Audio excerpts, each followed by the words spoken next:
Je souhaite une très belle fête des mères à toutes ces femmes-là qui nous regardent passionnées du Grand Talk. On démarre maintenant.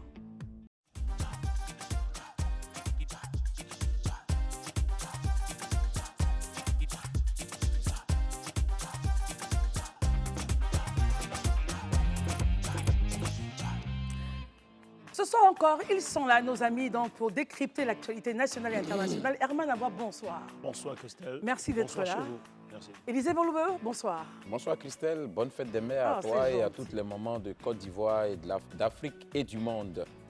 Paris, bonsoir. Bonsoir Christelle, bonne fête des mères à toi et à toute la team de Live TV et bonne fête des mères à toutes les téléspectatrices de Live TV. C'est gentil. Marius Komoué, bonsoir. Bonsoir Christelle, heureux de te retrouver. Et moi aussi. Daouda Koulibaly, bonsoir. Bonsoir à tous, bonsoir à toutes. Bonne fête des mères. Merci Daouda. Bonne fête à ma mère qui est à Boaké, Naftini, et bonne fête à mon épouse que j'adore, et puis bonne fête aux téléspectatrices. Merci beaucoup. Voilà. Merci à vous. Messieurs, aucun commentaire. On démarre notre plateau maintenant justement avec une affaire, vous le savez. L'affaire donc de l'agence de gestion foncière a fait grand bruit.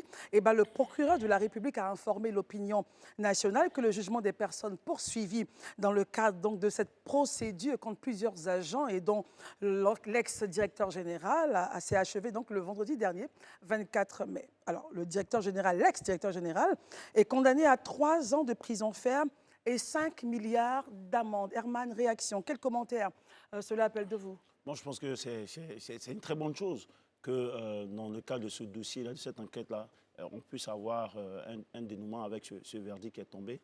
Et il faut rappeler que les mises en cause depuis il y a 3 ans sont pour détention préventive, étaient déjà en prison pendant que l'instruction du dossier suivait son cours.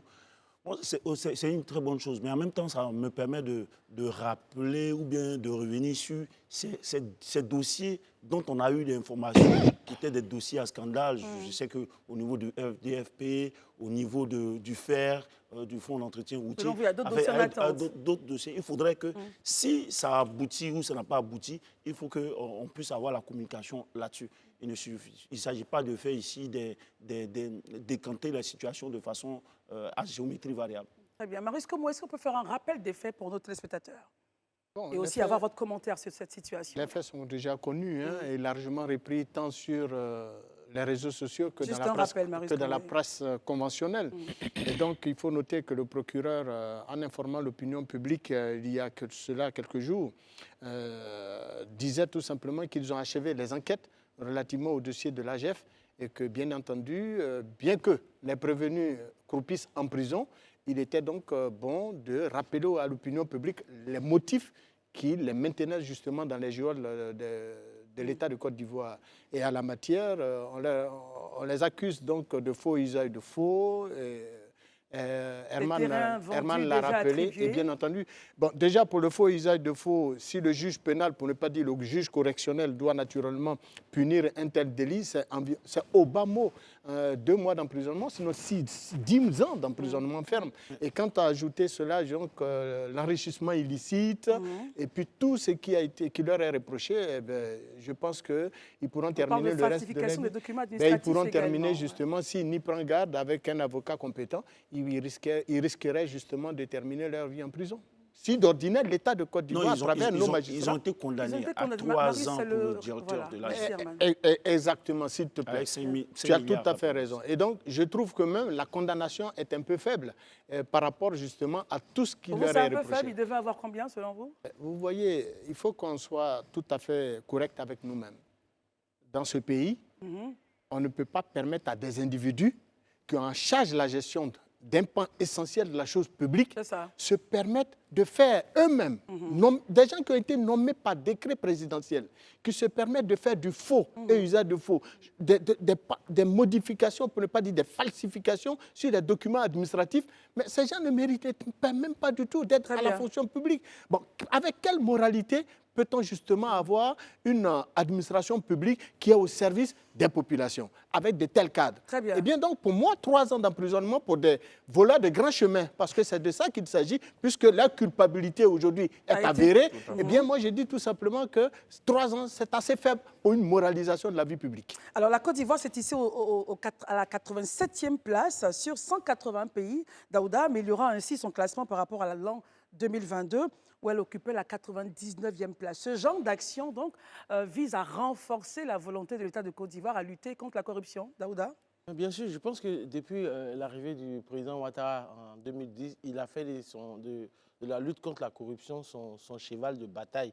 Et pour moi, le gouvernement est clairement lancé dans sa dynamique de lutter contre la corruption. Parce que quand on regarde la place où on était en 2010 selon Transparency International, et la place où nous sommes aujourd'hui, on voit qu'il y a des efforts qui ont été faits et il y a beaucoup de réformes qui ont été instaurées à la matière. La première réforme, c'est au plan juridique et institutionnel. C'est-à-dire qu'on a vu la création du pôle pénal et économique et financier qui, bien évidemment, a permis de juger toutes ces personnes-là. Mais la deuxième chose, c'est, comment on appelle ça, la création de l'agence de recouvrement des avoirs criminels. Parce que l'argent qu'ils ont détourné, le faux usage de faux qui a été fait, après on peut récupérer cet argent en back-office. Et la dernière chose qui est par la grâce justement, voilà. La troisième chose qui est importante pour moi, c'est qu'aujourd'hui, par le biais de la haute autorité de la bonne gouvernance, des plateformes ont été mises en place de sorte à inviter, à exhorter même les populations à signaler les cas de corruption via l'application Signalis et l'autre application qui s'appelle Spatia. Mais bien évidemment, ce n'est pas de la délation gratuite parce que quand c'est fait après, il y a une enquête qui est menée pour prouver que ça a été véritablement un cas de corruption. Donc, pour moi, c'est à saluer et il faut continuer dans ce sens-là. Parce que si notre pays aujourd'hui est cité, qu'on appelle ça, parmi les pays à économie très croissante et que même avec les entreprises de notation qui nous donnent de bons points, les bons points ici, la corruption, la lutte contre la corruption fait partie de tous ces principes-là. Pour moi, c'est une très bonne chose. Élisée, votre point là-dessus? Ben, que dit d'autre que Guinée a encore été dit? Moi, je salue déjà cette initiative. C'est vrai que très souvent, on lève le bouclier pour dénoncer les cas de corruption. On a l'impression que les choses ne vont pas dans le sens voulu. Mais quand il y a de telles actions, ça nous rappelle quand même que des efforts sont faits. Peut-être pas forcément accéléré, mais c'est déjà à saluer. Maintenant, il faut demander au pouvoir public d'accélérer davantage, en tout cas, parce que je pense qu'on a la possibilité aujourd'hui, on a quand même des moyens pour pouvoir lutter efficacement contre la corruption.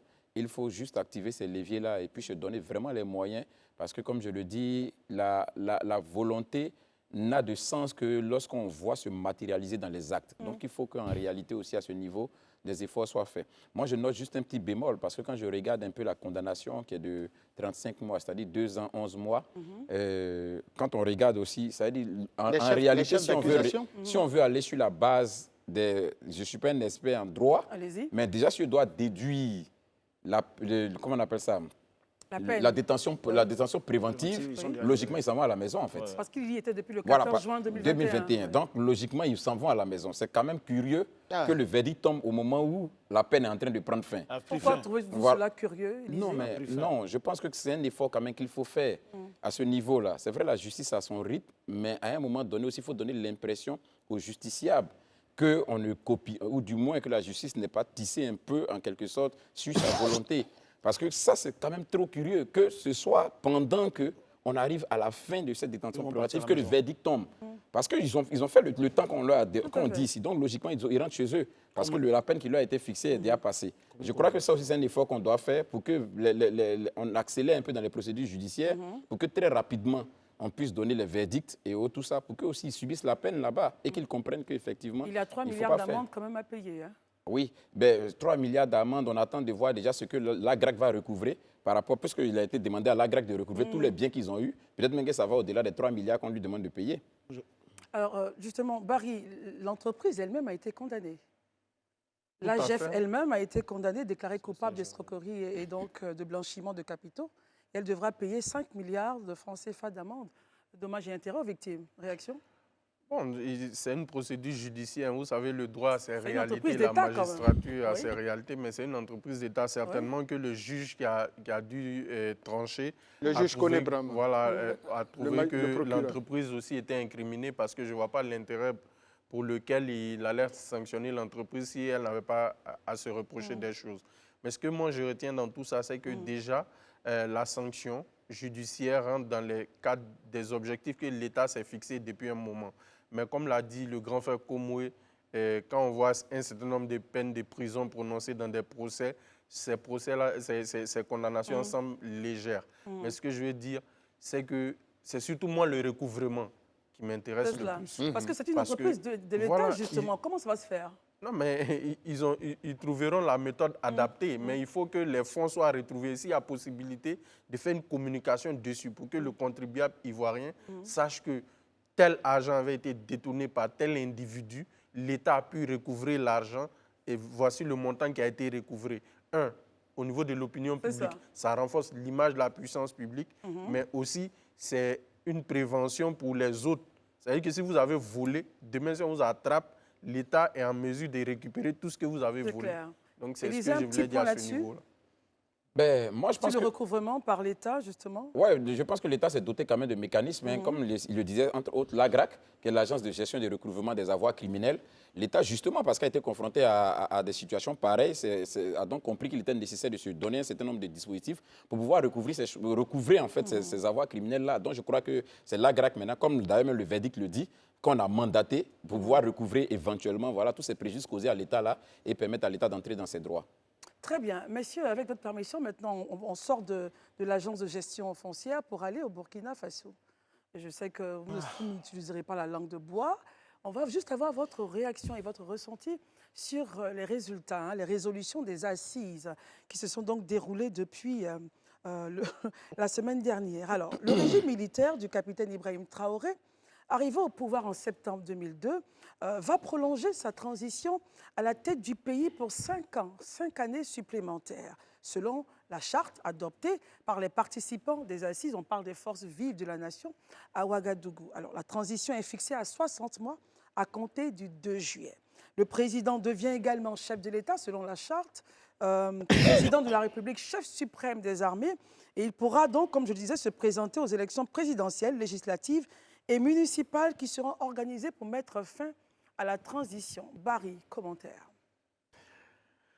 J'ai envie de dire bien loin ce mois de septembre 2022 où le capitaine Traoré, jeune officier du régiment d'artillerie des Kaya, fougueux, disait au peuple burkinabé qu'il lui fallait 3 à 6 mois pour maîtriser la situation sécuritaire, que les décisions prises par la CEDEAO, le délai même est trop parce que lui, c'est un problème logistique. Il a même dit cette phrase aux journalistes. Vous ne connaissez pas la chose militaire. Je vous dis que c'est un problème de logistique.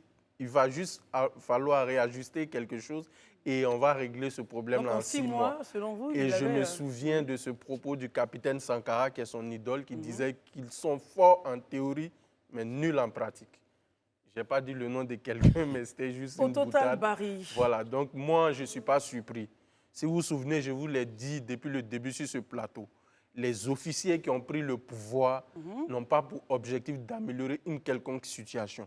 Ce sont des acteurs politiques, mais la différence entre eux et les civils, c'est qu'ils ont des armes à feu. Et ils ont des armes à feu de la République qui retournent contre l'institution. Que ce soit au Tchad, que ce soit au Gabon, en Guinée, au Burkina Faso, au Mali, au Niger, je ne vois aucun d'eux dans des dispositions d'organiser un processus démocratique d'élection. Ils vont faire le forcing pour se maintenir au pouvoir parce que leur objectif depuis le début, toute la stratégie qui a été mise en œuvre, c'est comment conquérir et garder le pouvoir. Alors, la France, la CEDEAO, c'était juste des boucs émissaires, c'était juste des sources pour mobiliser les foules contre ces derniers-là, faisant croire aux populations que ce sont eux les problèmes. Or, en réalité, le problème, c'est que l'armée a décidé de tuer la stabilité sociale dans ces pays. Très bien. Élisée Boloube, en même temps, tous les rapports qu'on a, et même de la presse et d'autres observateurs, nous disent que les assises ont été faites en présence des forces vives de la nation. Et tout le monde a validé le texte. Tout le monde dit, attention, nous sommes d'accord qu'on aille à cette période-là, qu'il reste donc à la tête et qu'il devienne président de la République. Quel est votre commentaire? Franchement, il faut dire que quand j'ai lu les résolutions de ces assises, je me suis posé une question. Laquelle? Celle de savoir où sont les intellectuels africains. Franchement, où sont-ils? Où sont les intellectuels africains? Parce que ça, on ne peut pas me faire croire, excusez-moi du terme, que c'est des résolutions qui ont été adoptées, voulues, cautionnées par des intellectuels. Vous parlez d'un régime de transition et vous dites que vous donnez 5 ans supplémentaires. Même un régime légal, présidentiel, 5 ans, c'est juste ça a été validé par toute la salle présente. Mais c'est ce que je suis en train de vous dire. C'est pourquoi je dis, moi je me suis posé la question de savoir où sont les intellectuels africains. Mais attendez, vous savez un peu comment fonctionne, comment la politique fonctionne sur nos tropiques. Moi, je peux vous remplir une salle ici des personnes qui sont acquises à ma cause et qui vont tout de suite dresser un portrait de celui qu'il faut à la place du président de la République. Et ça, on va sortir demain, on va vous donner cette charte. C'est des choses qui existent. Pour vous, ça a été commandé. On sait ce qui se passe en réalité. On sait ce qui se passe en réalité. Mais je vous dis honnêtement, sans faux fuyant, moi, ce que j'ai ressenti en voyant vraiment ces trucs, honnêtement, c'est un peu de honte en fait. Pourquoi? Honte à titre personnel. Parce que je me suis dit qu'on ne peut pas, nous, Africains, vouloir aujourd'hui rivaliser avec les Occidentaux et puis continuer d'avoir de telles pratiques. J'ai eu honte, en fait, honnêtement. En tant qu'Africain, ça m'a choqué. C'est pourquoi je posé la question tout à l'heure. Je me suis dit, où sont les intellectuels africains? Ce n'est même pas une question de manipulation ou quoi que ce soit. Si en Afrique, il y a des intellectuels, je pense que c'est le moment de se lever. Que ces intellectuels donnent de la voix. Ce n'est pas possible. On ne peut quand même pas venir nous ridiculiser devant le monde entier avec de telles dispositions. Ce n'est pas possible. Ce sont les résolutions de la charte qui passent donc au-delà, au-devant de la Constitution. À un moment donné, il faut qu'on arrête. Ils ont déjà fait presque 2 ans. 5 ans supplémentaires, ça veut dire 7 ans au pouvoir. Oui. Il est venu pas par une élection. Aujourd'hui, il a tous les attributs d'un président de la République légalement voté. Est-ce que vous pensez que ça, même avec un entendement, même avec la raison, est-ce que c'est normal, c'est logique? Il doit prêter serment. C'est pas logique. Très bien. Herman Aboua, votre réaction, votre commentaire? Moi, je comprends plus ou moins la réaction de mes confrères sur ce plateau-là concernant la manière. Mais dans le fond... Le processus. Dans la manière. Qu'est-ce qui vous gêne dans la manière? Utiliser les moyens, parce qu'ils disent qu'ils se basent sur... ces forces vives dont vous parlez se sont basées sur la Constitution et autres. Maintenant, moi, je veux qu'on regarde aussi la charte qu'ils ont écrite au-dessus de la Constitution. Le contexte de la prise du pouvoir de ces transitions militaires. Les gens ont évoqué la question sécuritaire. Moi, j'avoue que si je ne suis pas au Burkina et que je ne peux pas me substituer aux populations burkinabées, je vais me garder de donner une impression par rapport... Parce que lorsque j'entends mes confrères ici, c'est comme si le capitaine Ibrahim Traoré a pris des leaders de la société civile qui lui sont favorables et ces leaders-là sont allés produire un test au nom des Burkinabés. Ça, on n'en sait rien parce qu'on ne vit pas là-bas. Qu'est-ce que les populations burkinabées dans leur ensemble? C'est pourquoi j'ai dit la manière. Ça aurait été moi, peut-être j'allais convoquer un référendum, peut-être pour demander l'avis de la population. Mais ça n'a pas été fait. Mais lui seul... Oui, juste une pause, Herman. Les acteurs politiques, les partis politiques n'étaient pas présents dans cette salle-là. Est-ce que pour vous... Les acteurs les plus importants. C'est plus important. C'est moi qui les appelais les acteurs les plus importants. C'est pourquoi je dis ça. Après, c'est vous qui les appelez. Est-ce que pour vous, c'était essentiel qu'ils soient là dans cette salle? Oui, moi j'estime que les gens peuvent s'asseoir pour penser leur avenir. Un pays peut le faire avec des leaders et autres. Mais c'est peut-être la manière. Mais chacun, ce sont eux qui apprécient. Ils savent les difficultés, les urgences auxquelles, les obstacles auxquels ces forces de défense et de sécurité-là, ceux qui ont fait le coup d'État, les putschistes-là, sont confrontés. Ils savent. Donc, personnellement, c'est vrai que je déploie un peu la manière, mais je ne veux pas... comment on peut penser ou réfléchir ou prendre des décisions à la place des Burkinabés eux-mêmes. Très bien. Daouda, quel est votre point de vue sur cette situation qui fait du président... Merci Christelle. Je pense que l'acte de contorsion est difficile. On a pu le remarquer là. Qu'est-ce qui est l'acte de contorsion? Allez-y. Là, c'est mon point. L'acte de contorsion est difficile, mais on va avancer quand même. Moi, en fait, je veux dire, ce n'est pas une surprise.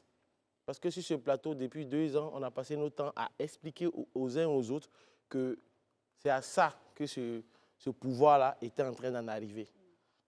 Les gens ont pratiquement défendu ce régime de putschistes. Mais voici le résultat qui est devant nous. Il est patent. On est dans une tyrannie qui ne dit pas son nom. Et je m'explique. Parce que quand les gens viennent, ils disent, il y a une question sécuritaire au Burkina. Et donc, tu disais, en 3 à 6 mois, on va régler ça. Il suffit de quelques réglages.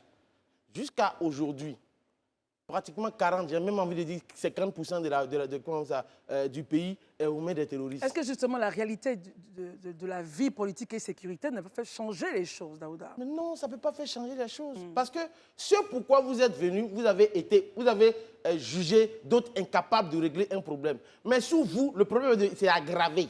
Le problème c'est exacerbé. C'est de ça qu'il s'agit. Et finalement, dans le confort feutré du pouvoir, M. Ibrahima Traoré ne veut plus partir. Il est à l'aise. Et aujourd'hui, ce qu'il fait, de façon honteuse, il prend le pouvoir d'État en otage. Parce que ça, c'est une prise d'otage qui a été opérée là. Quand on dit oui, les forces vives. De quelles forces vives on parle? De quelles forces vives on parle? Pour un projet qu'on devait faire, une charte qu'on devait débattre pour 48 heures, en 5 heures, le problème est réglé. Signature rapidement. Les travaux se sont vite passés et tout. Comment? Les travaux ont évolué rapidement. Franchement, pour les problèmes sécuritaires d'un pays, Christelle, je pense que ça va très vite. Mais je vais plus loin. Moi, je le dis de façon simple. Aujourd'hui, ils sont venus, ils ont même trouvé le mot pour faire partie de l'Assemblée et du gouvernement. Le patriotisme qui est érigé comme critère pour siéger. Oui. Donc aujourd'hui, au Burkina, on ne peut plus. C'est-à-dire que depuis très longtemps, les gens n'ont pas fait attention. Les défenseurs de ces putschistes-là. Parce qu'ils ont tout fait. La CEDEAO, dehors. Comment on appelle ça? La France, dehors. Tout le monde dehors. Parce que tous ceux qui pouvaient faire barrage à leur manipulation ont été chassés. Aujourd'hui, ils se sont attaqués aux hommes politiques. Et eux, je veux dire, ils se prévalent de leur propre turpitude. Parce que c'est eux qui ont permis aujourd'hui que ces putschistes soient là, à ce niveau où ils sont aujourd'hui. La presse, même chose. Tous ceux qui se permettent de dire qu'une voix discordante est automatiquement vouée aux gémonies. En même temps, Daouda, lors des travaux de ces assises-là, il y avait donc dehors des manifestants qui manifestaient, qui disaient IB, voilà, qui étaient contents. Pour 10 ans encore. Voilà, qui étaient heureux de dire, de saluer donc son arrivée. Christelle, je pense que sur ce point-là... Comment est-ce que vous réagissez à cela? Non, en fait, je pense que sur ce point-là, tu es trop candide. Non, je pose des questions. Oui, ta question est candide, dans la mesure où on le dit ici tout le temps. Herman même est le premier à nous dire sur le plateau. Remplis un stade. Il suffit de donner des boîtes de sardines, un peu d'huile, de pain, mais c'est de la manipulation.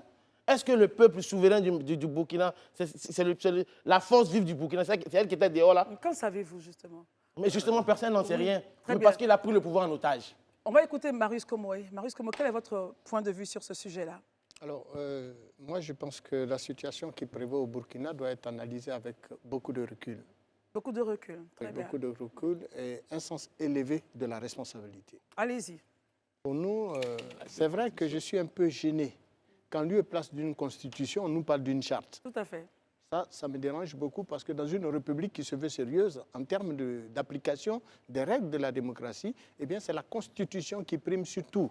Et donc, laisser la constitution de côté et soulever une charte aux yeux de la communauté nationale et internationale, je pense que ça, c'est gênant. Et donc, la charte prend le dessus sur la constitution, ça, c'est un peu gênant.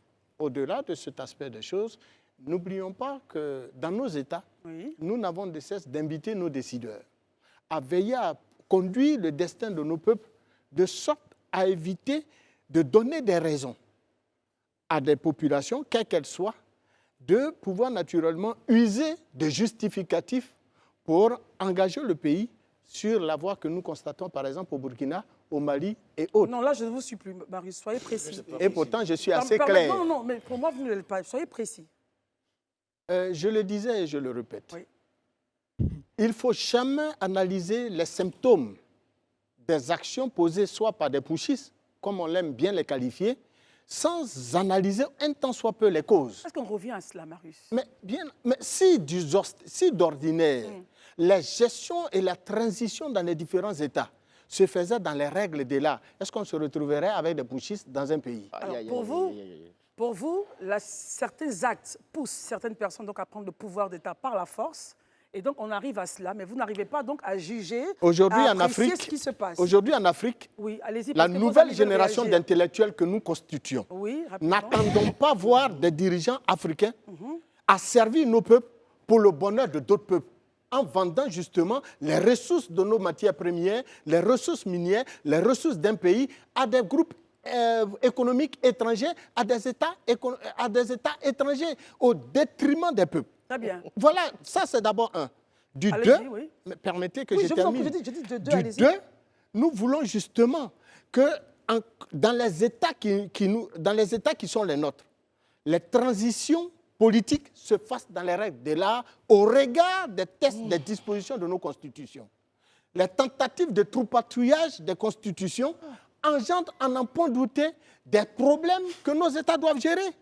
Et bien évidemment, on parle de pushis par-ci, on parle de pushis par-là, sans pour autant que nous cautionnons. Personne, aucun intellectuel, quel qu'il soit, ne peut cautionner des pushis, ne peut cautionner la prise du pouvoir par les armes. Très bien. Mais il faut donc analyser les symptômes et éviter ou perdre de vue le regard que nous devrons porter sur les causes. Alors, pendant votre intervention, toutes les mains étaient levées pour intervenir. Élisée, commençons par vous. Réaction sur les propos de Marius Komori. Et pourtant, quand ils ont parlé, nous, on n'a pas réagi. Non, mais donc, pas, s'ils réagissent, nous, on va réagir. Mais bien sûr, c'est un débat. On est là pour ça. On est parfait. On est là pour ça.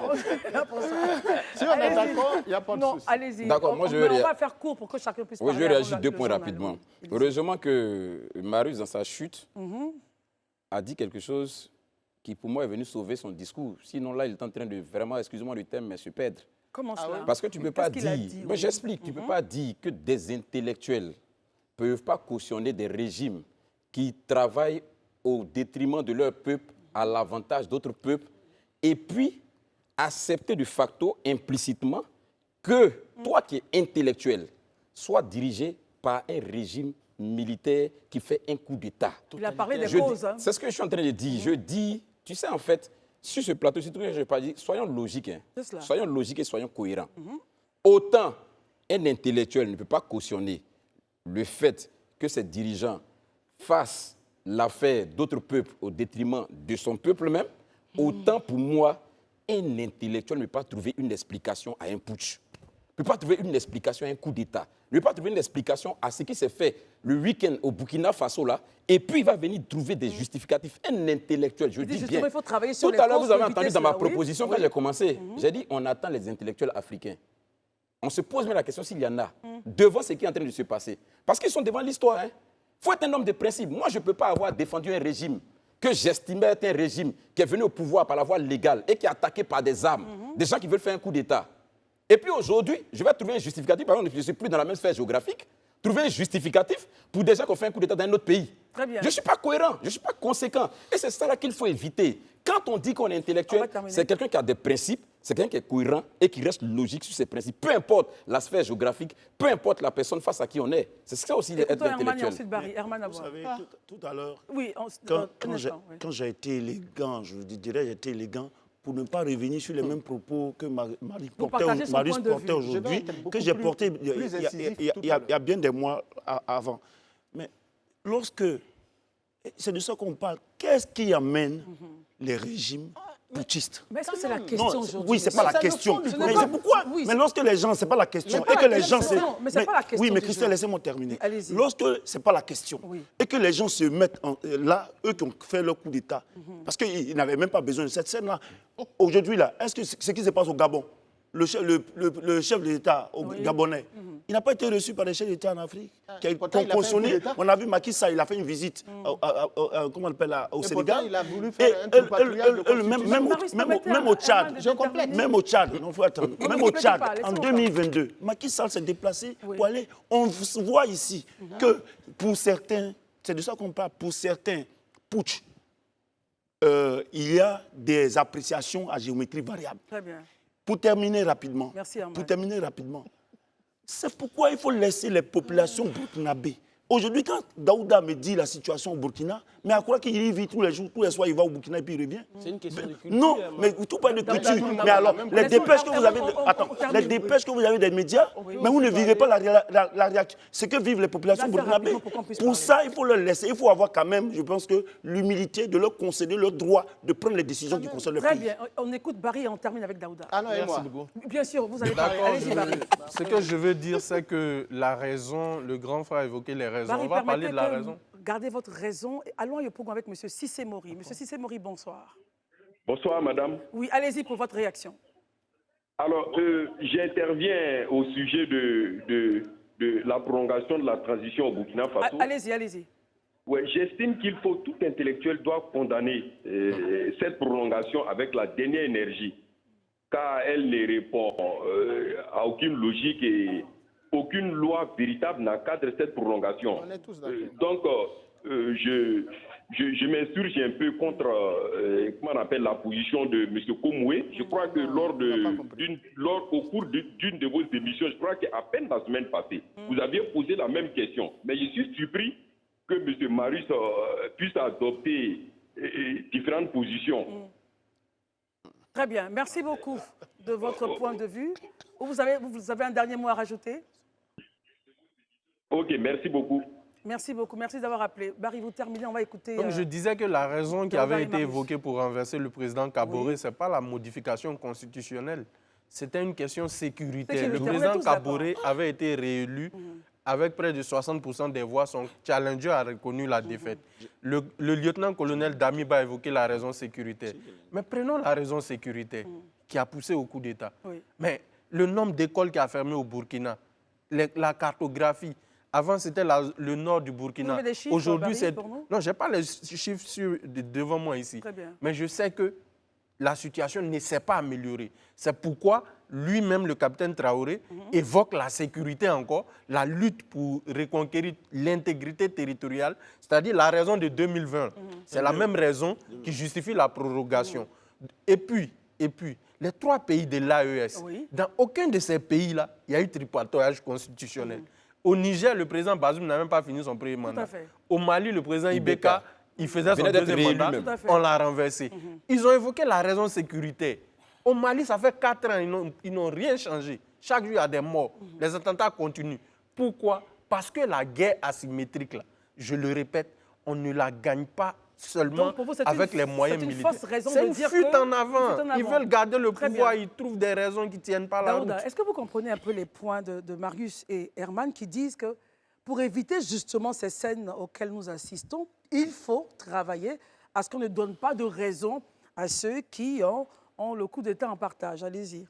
Christian, je vais revenir encore sur un propos. La contorsion et la gymnastique intellectuelle dans le faux, généralement, ça fatigue les neurones. Qui fait de la gymnastique? Non, parce que mon point sur la question... Non, mais là-dessus, rapidement, à la matière, on a l'impression que c'est toi qui fais beaucoup de gymnastique. Parce que tu fais trop de gymnastique intellectuelle.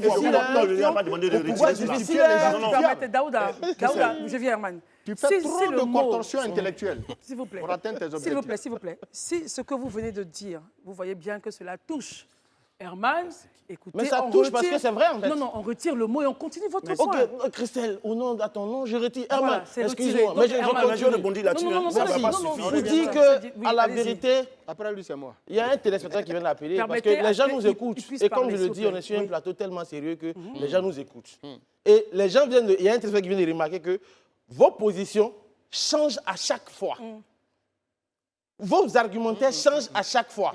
Mais c'est ça, parce que sur ce plateau, vous avez été ceux, Herman et notamment M. Komoué, vous avez été ceux qui avaient pratiquement tout le temps trouvé des circonstances atténuantes. Daouda, quel est votre point? Non, mon point sur la question, c'est qu'aujourd'hui, rien, je dis bien, Christelle, rien ne doit justifier la prise du pouvoir par les armes. Premier point. Le deuxième point, et je pense que Barry a été tellement éloquent, il y a eu quel tripatouillage électoral dans les 3 pays dont on parle? Que ce soit au Niger, que ce soit au Mali, donc que ce soit au... La prise des armes ne s'explique pas. Mais ça ne s'explique pas parce que l'argumentaire qu'il sort, le narratif qu'il sort, il y a tripatouillage électoral. C'est pour ça que c'est ce qui pourrait justifier la prise du pouvoir par les armes. Il y a eu quoi au Mali? Que M. Komoué nous le dise. Il y a eu quoi au Burkina? M. Komoué, vous êtes sur le plateau, dites-le nous. Il y a eu quoi au Niger pour que Bazoum soit pris en otage par les putschistes? Il y a eu quel tripatouillage, M. Marius? Soyez honnête et dites-le aux Ivoiriens. Très bien, merci beaucoup. Dites-le aux Ivoiriens. Merci. Regardez la caméra et dites-le aux Ivoiriens. Daouda, tout doucement. Alors, tout doucement. vous me donnez la parole? Oui, je vous donne la parole. Vous êtes aimable. Je vous donne la parole. Je vais juste notifier que l'interlocuteur qui a appelé également n'a pas compris votre réaction. Donc, essayez d'aller tout doucement et de vous faire comprendre. Soyez rassurés. Allez-y. On va faire court. En 2 minutes en même temps. Oh non, mais c'est même trop. Voilà. Alors, je vais être clair. Marie, je vous en prie, permettons à Marie de s'exprimer. Allez-y. Je vais être clair oui, allez-y. dans ma vision des choses. Je ne suis pas de ces intellectuels qui mangent à la table des rois. Et oui. Contrairement à d'autres. Et je voudrais encore une fois dire, je ne travaille pas pour le compte. Non, monsieur, vous n'avez pas à me répondre. Je parle. Je vous en prie, vous m'écoutez, allez-y. Non, cela dit. Marius, c'est moi. Écoutez-moi. Je fais une analyse assez claire d'une situation en tant qu'intellectuel tel que je le conçois. Oui, bien sûr. D'ailleurs, tout intellectuel ne conçoit pas la même chose. C'est parce qu'on est entre intellectuels qu'on a des points de vue divergents. L'intellectualisme, c'est de développer des arguments pour convaincre. Alors, vous, votre argument n'est pas mon argument. Je dis et je le répète. Je n'ai jamais dit que j'étais un adepte des coups d'État. Je le veux clairement l'exprimer dans l'esprit des uns et des autres. Vous n'êtes pas un adepte je ne suis pas un adepte des coups d'État et je ne suis pas un acteur principal qui cautionne les coups d'État. Mais je dis bien, quand on analyse un coup d'État dans un pays, en Côte d'Ivoire, il y a eu des coups d'État. Monsieur Bédier, là, est-ce qu'il n'était pas en plein exercice le président Feu, le président Bédier qui vient de tirer sa révérence, est-ce qu'au moment où il était en exercice du pouvoir, il avait fait un trou-patrouillage de la Constitution pour qu'il mérite un coup d'État? Que non. La question, c'est mais si vous ne nous laissez pas développer notre point de vue, au moment où vous parlez, on vous écoute religieusement. Là, vous avez un problème d'intellectualisme. Parce que vous n'écoutez pas les autres. S'il vous plaît. Donc, vous avez un sérieux problème. Je vous en prie, messieurs. Marius Komoé, tout doucement. Vous n'avez pas la science infuse. Et je le répète et je le dis. Lorsqu'on analyse des faits, le Burkina, là, c'est un pays frère. Plusieurs fois ici, j'ai dit qu'il faut les aider à sortir de la situation qui prévaut. Et je suis bien heureux de savoir que la Côte d'Ivoire, qui est mon pays, mène ce combat et fait en sorte que la situation du Burkina s'améliore en apportant notre contribution à tous les niveaux au peuple burkinabé. Et là, notre régime, le président de la République et son pouvoir le font tellement bien et nous l'apprécions. Cela dit, par rapport à ce qui se passe là-bas, et on a une minute pour aller au je l'ai dit tout à l'heure, comment on peut prendre une charte pour remplacer une constitution? C'est une façon à moi de le dénoncer. Je ne suis pas d'accord aujourd'hui, je ne serai pas d'accord demain qu'on laisse de côté la constitution burkinabé. Sinon, on ne cautionne pas un coup d'État, mais on dit il ne faut pas aussi parler d'un coup d'État sans analyser les causes. Marius. On se retrouve dans quelques instants, tout à l'heure. Merci d'être avec nous. Le Grand Talk donc reprend ses droits. Nous a rejoint un invité et non des moindres que j'aime beaucoup, que j'apprécie, Serge Billet, écrivain journaliste. Il est là pour nous parler de la comédie musicale où Fouet de Boigny, c'est la dernière ligne droite parce que c'est bientôt en juin. Mais avant, allons à Agboville parce que là-bas, la couverture maladie universelle fonctionne bien. Reportage. Centre hospitalier régional CHR d'Agboville, région de l'Agnébi-Tiassia, au sud de la Côte d'Ivoire. Au sein de ce CHR, la couverture maladie universelle CIMU est une réalité depuis novembre 2019, date de lancement de cette assurance. Ce matin, Conan Nicole, commerçante, procède à son enrôlement pour avoir sa carte CMU, tandis que Oulia Pacom, souffrant et ayant déjà sa carte, y est présent pour l'obtention d'un bon CMU pour ses soins. On parlait de la carte CMU. On nous a dit qu'avec cette carte-là, si on venait se faire enrôler gratuitement, et que notre carte sortait, on pouvait cotiser 1000 francs chaque fin du mois et on allait bénéficier des soins médicaux. Avec la carte CMU, toutes les consultations sont à moins de prix. Installé pour rapprocher les différents services de la population et des patients, le box d'enrôlement de la CMU du CHR d'Agboville enregistre environ plus de 100 personnes par mois. Il y a beaucoup de personnes qui hésitent encore. Est-ce que la carte la passe? Mais vraiment, on rassure. La carte la passe. Elle passe. Et puis, c'est l'une des politiques même du directeur du CHR. La CMU, c'est une réalité. Monsieur le Président de la République a investi d'énormes moyens afin de soulager nos parents. Il n'y a vraiment pas de raison que nos parents puissent hésiter, surtout que nous sommes disposés à véritablement leur permettre de pouvoir atteindre leurs objectifs. Lors d'un dîner gala dédié à l'excellence, le centre hospitalier régional d'Agboville a procédé à la récompense de 23 de ses meilleurs agents de l'année 2023 et de 6 autres admis à faire valoir leurs droits à la retraite. C'était lors de la 3e édition de la fête de l'excellence organisée au sanctuaire marial du village d'Ofa. Ce prix, en fait, c'est une reconnaissance pour tous mes efforts et surtout une reconnaissance de la part de mes collègues parce que c'est au cours d'un vote, ce sont les collègues qui ont voté pour choisir le meilleur d'entre nous. Et je tiens vraiment à les remercier, à leur dire que je leur suis vraiment reconnaissante pour ce prix-là. Je voudrais vous féliciter pour cette distinction et vous encourager à garder le cap ou du moins faire mieux. Quant à vous qui ne serez pas primés aujourd'hui, je vous exhorte à continuer à travailler avec abnégation, loyauté et amour. Selon les responsables du CHR d'Agboville, ces différentes distinctions au personnel de santé sont une invite au travail. Voilà, donc cette loi, cette CMU, donc, créée par une loi depuis le 27 juillet 1999, marche bien à Agboville, les populations sont heureuses. Élisée Boloubeu, votre point là-dessus, votre réaction? C'est encourageant en tout cas d'entendre de tels témoignages, parce que vous n'êtes sans ignorer qu'il y a quelques mois en arrière, la question de la CMU qui était pratiquement impossible d'accès dans les centres de santé, en tout cas, battait son plein, le débat au sujet de la CMU.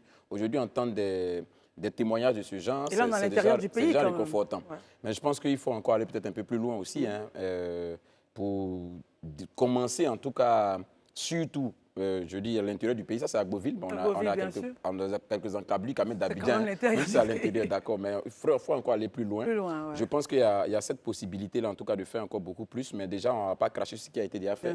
Et il faut saluer cette initiative du gouvernement, il faut lui dire merci. Et puis aux uns aux autres aussi, de commencer à utiliser le cadre CMU, parce que très souvent aussi, nous, Ivoiriens, on est tellement sceptiques que quand une situation dit « oh, ça ne va pas marcher, ça ne va pas marcher », non, il faut aller au contact, et puis on est plus crédible quand on évoque après, disons, les dysfonctionnements. Très bien. Daouda? Bon, moi, je suis de ceux qui aiment tester, éprouver tout ce que le gouvernement met en place. C'est cela. Parce que une chose, quand le gouvernement met quelque chose en place, une chose est de s'asseoir dans son salon, critiquer, non, ça ne marche pas. Et vous l'avez testé? Moi, je l'ai testé et je l'utilise tout le temps. Quand je suis malade, parce que je n'avais pas encore d'assurance complémentaire, mais je l'utilisais et je l'utilise précisément à l'hôpital militaire d'Abidjan.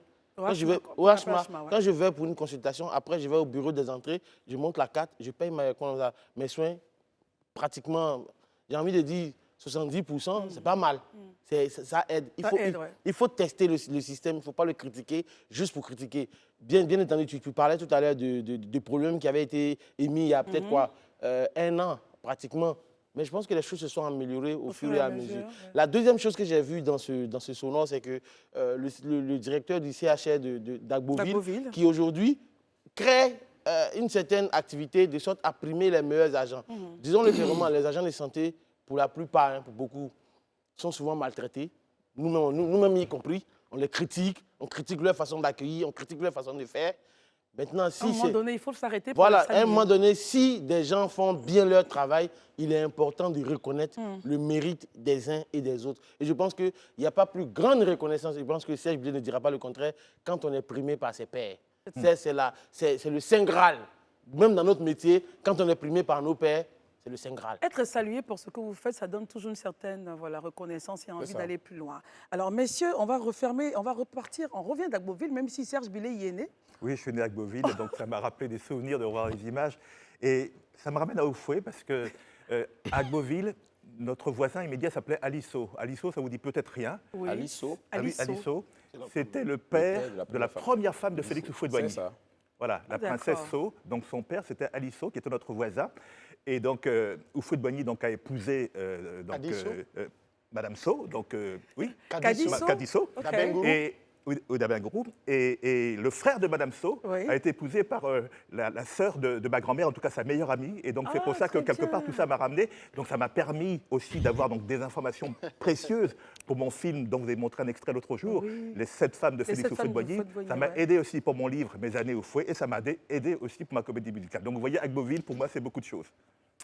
Je ne sais pas quoi dire. Hein. Chaque fois que moi, quand on reçoit ça, je suis tout le temps heureux parce que là, vous apprenez toujours. Toujours. J'apprends toujours de lui. Et même quand on se voit dans les coulisses, je prends toujours le temps de m'arrêter 5-10 minutes pour apprendre quelque chose. Mais aujourd'hui, M. Billet, disons, on est dans la dernière ligne droite. Franchement, comment se prépare disons que tout le monde, à partir de ce soir, donc à partir de 22h, nous faisons des filages tous les soirs. Ouais. On est prêt depuis vendredi dernier. Et tous les soirs, jusqu'au 7 juin, on va répéter tout le spectacle, donc de 22h à minuit. Donc c'est pour vous dire à quel point nous sommes... Et les tickets, ça sort Oui, bien, les tickets, oui, c'est vrai que c'est souvent des choses dont je ne parle pas parce que c'est peut-être la passion qui me fait d'abord parler du spectacle. Les tickets donc, sont en vente, comme on le sait, dans les FNAC, les Sococé, en tout cas, ils sont en vente.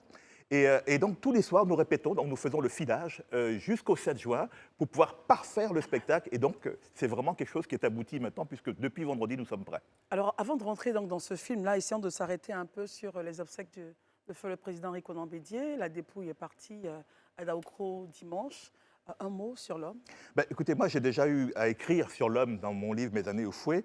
Je garde surtout un souvenir qui est un souvenir personnel encore.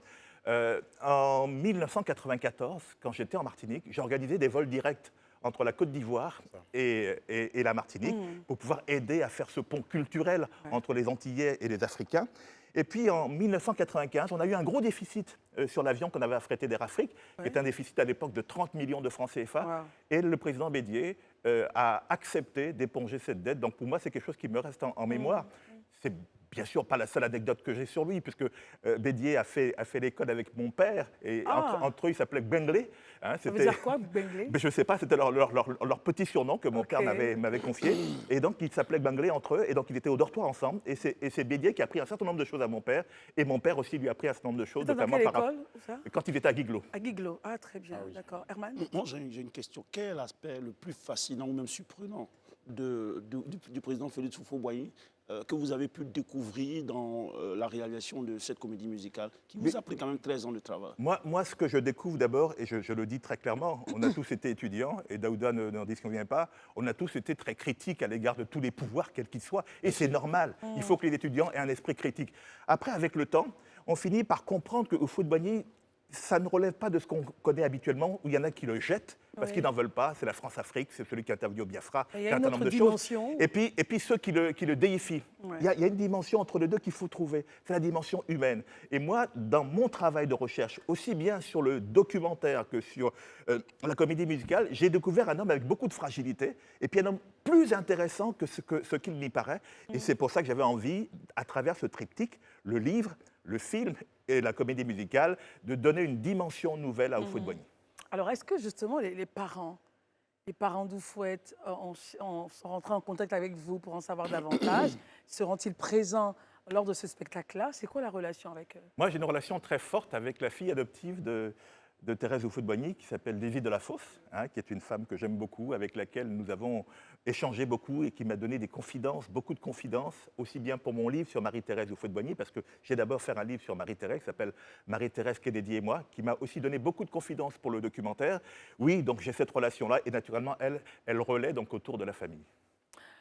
Moi, je vais revenir sur un fait. Aujourd'hui, on sait que le président Houphouët-Boigny... Vous aviez la parole avant. Je sais, mais quand grave, il est là, franchement, je savais que comme on a porté le même vêtement. Voilà, je suis très prolixe face à lui. Mais en fait, comme je le disais, le père fondateur Houphouët-Boigny était membre fondateur du PDCI, RDA. Est-ce qu'aujourd'hui, certains membres du PDCI se disent, bon, on a envie d'aller voir ce film, ou bien vous-même, vous ne voulez même pas approcher des politiques? Non. Moi, à titre personnel, vous savez, je garde mes distances à l'égard de tous les partis politiques. Ce qui ne m'empêche pas d'être souvent invité dans des déjeuners chez tel ou tel homme politique de la place, des gens importants, y compris des gens du PDCI. Vous restez un personnage neutre. C'est-à-dire qu'ils me demandent mon avis sur la politique, et je le donne. De la même façon qu'à l'époque où il y avait les élections, Mme Ariette Diabaté m'avait fait venir dans son bureau pour me donner, pour que je puisse parler de ce que je voyais pour le RHDP. Pour tout. Donc je suis habitué à cela. Donc, mais ça n'empêche pas que d'une façon générale, je garde mes distances à l'égard de tout le monde et que j'exerce la même critique à l'égard des uns et des autres. Je serais très heureux si naturellement donc, des gens du RHDP, du PDCI ou du PPACI venaient au spectacle, j'en serais très heureux. La seule chose que je ne veux pas, c'est que ce soit confisqué. Parce que pour moi, Houphouët-Boigny appartient à tout le monde, à tous les Ivoiriens. Naturellement, si les uns ou les autres avaient pu m'aider, j'aurais pas dit non, j'aurais pas craché dessus. Mais je ne veux pas qu'on m'aide et qu'on confisque quelque chose en disant sous le parrainage sous le haut patronage de ça, je ne voulais pas de ça. Vous aidez financièrement, c'est ça? Oui, bien sûr, naturellement. Qui n'a pas besoin? Parce que quand on fait un film sur Houphouët-Boigny, quand on fait un livre avec beaucoup de recherche, quand on fait un documentaire et une comédie musicale, ça demande énormément de dépenses. Herman? Bon, ma deuxième question, d'abord, je voudrais parler du casting. Finalement, comment il s'est fait? Parce qu'on voit quand même des têtes. Qu'est-ce qui a conduit à cela? Et puis, l'autre question, c'est qu'espérez-vous que les Ivoiriens ou les téléspectateurs retiennent en sortant d'une salle de cette comédie musicale? Le casting a été effectué par une boîte ici, qui a fait un casting totalement libre, et puis d'autres personnes qui ont été cooptées. Et donc à ce niveau-là, je ne suis pas intervenu, parce que moi j'aime travailler en équipe. Quand je fais confiance, je dis, ben voilà, allez-y, les gens que vous aurez choisis, moi je les accepterai. Et naturellement, quand ils ont choisi Onel Mala, qui est venu au casting pour être au fouet, j'étais hyper heureux, parce que pour moi, il y a une espèce de ressemblance, même dans la voix et dans le visage, avec Houphouët-Boigny. Et les autres personnages aussi, même Priska, qui joue le rôle de la mère adoptive de Félix Houphouët-Boigny, elle est extraordinaire. Donc tout le monde d'ailleurs est très très bien dans ce... Et la deuxième question, c'était... Qu'est-ce que vous espériez que les Ivoiriens retirent? Moi, je fais un triptyque, c'est-à-dire que j'ai fait un livre, un documentaire, et maintenant donc une comédie musicale. Ouais. Et dans chaque chose, chacun va prendre ce qu'il veut. Ceux qui aiment la musique vont peut-être être plus portés vers ça. Ceux qui aiment les livres vont être plus portés vers le livre. Et puis pareil pour le film. Moi, ce qui m'intéresse, c'est de travailler pour les jeunes. Notre jeunesse a besoin de ça. Je l'ai fait pendant 20 ans aux Antilles, avec la jeunesse antillaise que je rencontrais dans les écoles, à l'université. Oui, voilà. Donc pour moi, c'est important. Et les jeunes ne connaissent pas toute cette... Pour la mémoire, en fait. Pour la mémoire. Et concernant la comédie musicale, toute cette partie qui va de 1946 à 1960, elle n'est pas connue. Elle n'est pas connue de nos jeunes. J'ai raconté ici, je crois, une fois, qu'un jour, je dédicaçais dans une des librairies locales. Et puis, il y a une jeune fille qui passe devant le livre que j'ai écrit sur Marie-Thérèse Houphouët-Boigny, une fille de 15 ans, quand même, qui est à l'école, et qui me demande qui est cette femme. Donc, ça veut dire qu'aujourd'hui, il y a des jeunes Ivoiriens et Ivoiriennes qui ne savent pas qui était Houphouët-Boigny, en tout cas en profondeur, et qui était Marie-Thérèse Houphouët-Boigny. Donc, si en sortant de ce spectacle, ils appréhendent beaucoup mieux la question, justement, de la marche vers l'indépendance, eh ben, je serais très heureux. Très bien. Élisée? D'accord, moi, déjà, confidence, votre acteur principal, c'est un grand frère, c'est mon grand frère Onel Mala. Donc, c'est déjà avec beaucoup de satisfaction et de joie que je l'ai vu sur l'affiche. Juste de dire, on voit que les acteurs sont venus d'horizons divers. Est-ce qu'il y a une volonté quelque part d'imprimer dans la conscience, je dis, de la jeunesse aussi bien locale que de la diaspora, cette dimension-là d'Houphouët-Boigny qui nous ramène quelque part à nos racines? C'est très très bien cette question-là. Vous voyez, et vous le verrez d'ailleurs dans le film, j'espère qu'il sera diffusé bientôt, où vous verrez justement que même les femmes de Houphouët-Boigny étaient diverses. Il y avait une Guadeloupéenne, il y avait une Togolaise, il y avait une Sénégalaise. Voilà, donc, et c'est pareil, c'est-à-dire que Houphouët est quelqu'un qui a rassemblé. C'est compliqué aujourd'hui. Quand vous pensez que Houphouët, donc dans ses débuts politiques, il a été élu au Nord. Qui est personne du Sud aujourd'hui serait élu au Nord? Vous voyez comment est-ce qu'on a régressé par rapport à ces conflits ethniques. Et justement, au-delà... Selon vous, aujourd'hui, aucun homme du Sud ne pourrait être élu... Ça prendra du temps pour qu'on revienne à ça. Et Houphouët, c'était celui qui rassemblait. Moi, je me souviens quand j'étais jeune à Fraternité Matin, c'était en... Peut-être vous étiez peut-être né, mais en tout cas, c'était dans les années 1986.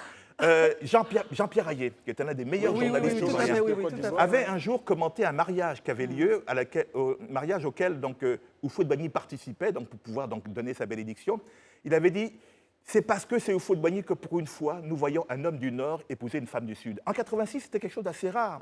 Mais Houphouët avait réussi cette espèce de magie de faire en sorte que des gens des deux sphères puissent comme ça se rencontrer. Et même chose, vous vous souvenez que Houphouët-Boigny avait des ministres qui venaient de l'étranger, qui étaient de tel ou tel pays. C'est pour ça que tous les débats qu'il y a eu après, à un moment donné, sur la dérive de l'ivoirité, non pas que l'ivoirité était une dérive en soi, mais sur la dérive. Et dans la comédie musicale, j'ai voulu retranscrire tout ça aussi. Au-delà de la diversité des personnes, Jean-Baptiste Moquet est incarné par un chanteur ivoirien d'origine congolaise.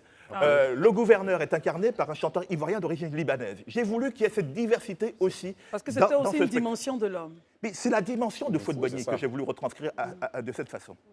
Marius? Vous parliez des 7 épouses du président. Des 7 femmes. Des 7 femmes. 7 femmes, oui, exactement, c'est très différent. C'est pas la même chose. Exactement. Alors, des 7 femmes d'Houphouët-Boigny, si cela n'est un secret de polichinelle, pouvez-vous nous identifier? On le verra davantage dans le film, je peux en dire 2 mots, parce que pour l'instant, on travaille sur la comédie musicale et on fait un peu un teasing comme ça pour la suite et pour ce documentaire qui sortira sans doute au mois d'août. Juste quelques mots. Ce qui est intéressant pour moi, était de voir comment les femmes ont joué un rôle important dans la vie de Félix Houphouët-Boigny. Et ce sont des femmes avec qui il a cheminé donc à certains moments, même si le point central c'était Marie-Thérèse Houphouët-Boigny. Nous avons effectivement Madame Duvignac, que certains Ivoiriens peut-être connaissent, mais pas tous, hein, qui était celle aussi qui lui a donné donc un enfant. Vous avez aussi Madame Duvignac de quelle nationalité? Ivoirienne. Vous avez aussi donc 2 femmes guinéennes, vous avez une togolaise. Vous voyez, tout ça, ça a permis justement au Houphouët de pouvoir construire son pouvoir à travers aussi ces alliances qu'il faisait avec les pays voisins. Des mariages, enfin des alliances stratégiques. Des alliances peut-être stratégiques ou peut-être d'amour, j'en sais rien. Oui, d'alliances d'amour. N'oubliez pas quand même qu'il a failli y avoir une espèce de guerre entre la Guinée et la Côte d'Ivoire à cause d'une femme, à cause de Ralou. Donc voilà, donc ça veut bien dire que justement ces histoires d'amour étaient très, très, très profondes. Très bien. Monsieur Billet, j'avoue que j'ai une profonde admiration pour votre passion pour la comédie musicale. Ah oui, hein, vraiment. Voilà, quand vous en parlez, vraiment, on sent beaucoup de passion. Mais cette question-là, si je ne la pose pas, il faut. Vraiment, allez-y, Daouda. Aujourd'hui, est-ce que vous pensez que la comédie musicale, ça parle aux Ivoiriens quand on sait qu'on est actuellement dans le monde du Maïmouna Marémonté, le Biama et le Payard? C'est une bonne question. C'est comme si vous disiez, en tant qu'intellectuel, puisque je vous ai entendu prononcer le mot intellectuel tout à l'heure, voilà. C'est comme si vous disiez que les réseaux sociaux et tout le reste a tellement été pris par les influenceurs et les influenceuses que vous, en tant qu'intellectuel, vous démissionnez. Il ne faut pas démissionner. Il faut toujours maintenir une forme de résistance par rapport au recul intellectuel qu'on peut connaître dans ce pays. Et cette résistance-là, moi aussi, à ce niveau, je veux l'incarner. Pourquoi? Parce que quand vous voyez des spectacles qui viennent d'ailleurs, des comédies musicales qui viennent d'ailleurs, comme La Reine des Neiges, c'est full. Il y a plein de monde. Pourquoi est-ce ce qui vient d'ailleurs et qui ne parle pas de notre histoire serait full alors que ce que nous faisons chez nous, qui parle de notre histoire, avec nos musiques, pourquoi est-ce que ça, justement, on ne serait pas dedans? Donc voilà, je prends ce risque-là, je prends ce pari. C'est un pari financier très lourd, c'est un pari même tout court. Et ce pari-là, je pense qu'on peut le gagner avec l'aide des Ivoiriens. Donc on les attend nombreux, les 7 et les 8 juin au Palais de la Culture. C'est pour ça que cette question, je pense que j'ai bien fait de la poser. Non, mais il fallait la poser. Mais vous ne démissionnez pas en tant qu'intellectuel. Non, moi non plus. Non, rassurez-vous, ils ne vont pas le faire. Ça, et voilà, donc moi non plus. Justement, est-ce que vous avez été soutenu financièrement? Est-ce qu'il y a des partenaires? Parce que disons qu'un budget de quelque chose comme ça, c'est à peu près 250 millions. 250 millions pour les 3. Donc nous avons le Palais de la Culture qui a pris quasiment la moitié à sa charge. Et je remercie vraiment Koné Dodo qui a fait un travail extraordinaire en forme c'est-à-dire sous forme de salle. Parce que les 40 répétitions tous les soirs dans les salles, plus les 2 soirs de spectacle, ça représente à peu près ça la moitié. Pour le reste, j'ai été journaliste, hein, et j'ai démissionné de la télé il y a 2 ans, quand j'ai quitté France Télévisions. J'ai eu un petit quelque chose. Dans mon malheur, mon père est décédé l'an dernier, donc j'ai eu un petit quelque chose. Et puis, des amis m'ont aidé. La Fondation Houphouët-Boigny a donné donc un peu d'argent. Voilà. On a essayé de faire en sorte que, justement, on puisse arriver à monter ce spectacle pour les Ivoiriens. Il ne faut pas s'arrêter aux contraintes des uns et des autres, qu'elles soient présidentielles, ministérielles. Il faut y aller, parce qu'on n'attend pas toujours. Si demain, des sponsors comprennent l'intérêt d'une comédie musicale et qu'à la prochaine, ils se manifestent, je serais très heureux. Mais je savais très bien que pour la première, comme il le disait, qui va surprendre peut-être un peu les gens vont peut-être pas s'y mettre, mais peut-être pour la deuxième ou bien pour une nouvelle représentation de celle-là dans quelques mois, peut-être qu'on aura donc d'autres personnes qui vont nous aider. Mais il ne faut pas toujours passer sa vie à critiquer les pouvoirs publics ou qui que ce soit, si nous-mêmes on ne fait pas un effort. J'avais l'occasion de faire un effort, j'ai fait cet effort. Très bien. Écoutons Herman. Moi j'ai une question, peut-être qu'on va sortir avec. Des séquences de cette comédie musicale reviennent-elles sur des moments sombres de la vie, du parcours de l'homme, et pour pas que le public soit seulement servi par des paragraphes enjoliveurs? Non, parce que bon, il ne faut pas qu'on se le cache, une comédie musicale, c'est d'abord une histoire d'amour. Une histoire d'amour avec la conquête du pouvoir, avec Moquet qui était plus nationaliste encore que Houphouët, avec Anne-Marie Ragy qui était l'égérie de la marche des femmes de Grand Bassam. Donc tout cela est dedans. Mais naturellement, à un moment donné, quand on arrive en 1960, au moment de l'indépendance, on évoque tous les problèmes qui vont venir après. Les faux complots, la guerre, tout est évoqué. C'est-à-dire qu'il n'y a aucune raison d'occulter tout le personnage. Moi, je vous dis, et je ne le cache pas, j'adore Houphouët-Boigny de 1946 à 1960. Après, ça me plaît beaucoup moins. Élisée Boulouba.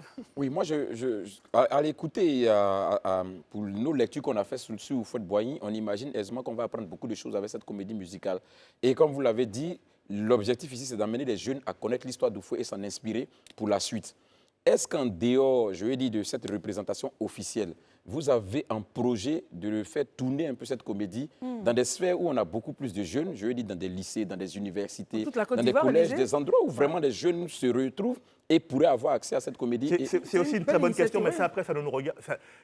Là où ça les ne relève plus de partenaires nous parce devaient intervenir, en que fait. financièrement, nous sommes déjà au bout, au taquet. Ok. Donc voilà, même si on fait 2 salles pleines, on sera toujours déficitaire. Donc après, c'est à d'autres. Si demain, le ministère de l'Éducation nationale dit, voilà, moi je veux que ce soit vu par tous les élèves et nous payons des séances pour les élèves, nous on est partants. Voilà, et les acteurs surtout seront partants. Vous savez, ce que moi j'ai trouvé extraordinaire, tous les soirs, depuis maintenant 30 jours, donc ça fera 40 jours à la fin du 7 juin, tous les soirs, les acteurs répètent, les danseurs répètent.